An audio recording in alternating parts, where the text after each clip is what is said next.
Сәлеметсіздер ме, құрметті оқырмандар. Кеңаш ауылының кітапханашысы Мұхамеджанова Айнұр Қадырқызы. Бүгінгі тақырыпта әдептілік тәрбие бастауы. Әдептілік ар-ұят адамдықтың белгісі деп айтқандай, әдепті болу деген сөздің мағынасы өте кең. Әдеп қоғамдағы адамдардың мінез-құлқына қойылатын этникалық талаптар. Ол айтатынымыз адамның сөйлеу мәнері, іс-қимылы, жүріс-тұрысы, өзін ұстай білуі, оның мәдениетті, әдепті екендігін байқатып отырады. Адамның бойынан әдептілік қасиет көрініп тұрса, ол парасатты, адамгершілігі мол екендігін көрсетеді. Әдептілік адам бойында бірден бола қалмайды. Ол бірнеше жылдардың қоршаған ортаның, үйдегі жақсы тәрбие жемісі. Негізі әдептілік сәлемнен басталады. Сәлемдесу ізеттіліктің белгісі, ал ізеттіліктен туатын қағида әдептілік. Ол адамдар бір-біріне мейірімді екендігін білдіреді.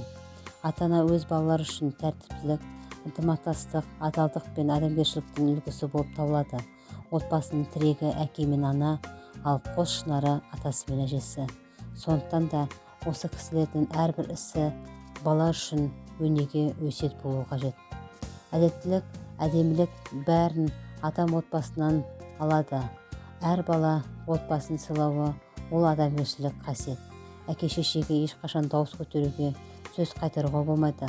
Ата-ана ренжітпеу әр баланың өмір бойғы парызы, яғни міндеттісіне отбасындағы тәрбие құдіреті осы.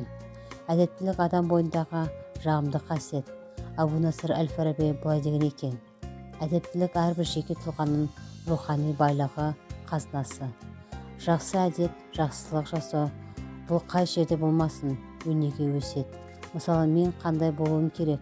Адал, мейірімді, кеңпейіл, еңбекқор, сөзіне тұратын, иманды, нағыз адамшыл, қасиетті жан болу. Сондықтан да біз бойымыздағы жақсы қасиеттерді жинап, жаман әдеттен жоюымыз керек. Зейін қойып тыңдағандарыңызға рахмет. Сау болыңыздар.